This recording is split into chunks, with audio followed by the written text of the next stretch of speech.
বাবা, বাবা, এই আঙ্কেল, আমার বাবার ডিউটি আজকে কোন বাসে লেগেছে? এই ছোট পিছনের গাড়িতে লেগেছে। ঠিক আছে আঙ্কেল।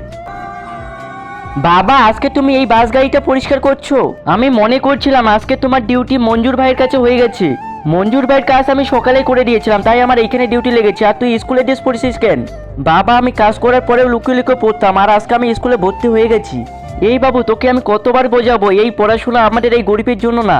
যত তাড়াতাড়ি তুই কাজ শিখবি তত তাড়াতাড়ি ইনকাম করতে পারবি। কিন্তু বাবা, আমি পড়াশোনা করব। বাবু, আমি তো তোকে পড়াতে পারি, কিন্তু তুই সরকারি স্কুলে পড়তে পারবি না, আর প্রাইভেট স্কুলে তো আমার পড়া অকাতই নেই। তাড়াতাড়ি বাড়িতে যেয়ে ড্রেস চেঞ্জ করে আমার সাথে কালকে এই কাজই করবি।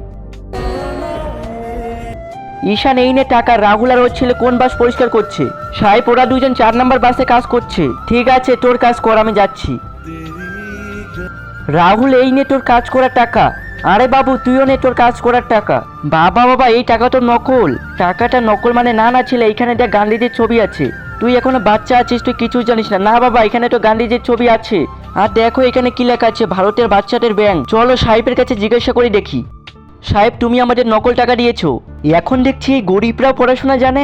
কই দেখি। আরে বাবু, এটা হয়তো ভুল করে চলে গেছি। এই নাও আসল টাকা নাও। থ্যাংক ইউ সাহেব, থ্যাংক ইউ। বাবু, আজকে আমরা অনেক বড় ধোকা খাওয়ার হাত থেকে বেঁচে গেলাম। আর তুমি আমাকে ক্ষমা করে দিও, আমি তোমাকে পড়াশোনা করতে বারণ করতাম। আমি বুঝতে পেরে গেছি যে পড়াশোনা করা অনেক দরকারি। আমি তোমাকে কালকে থেকে স্কুলে ভর্তি করে দিব।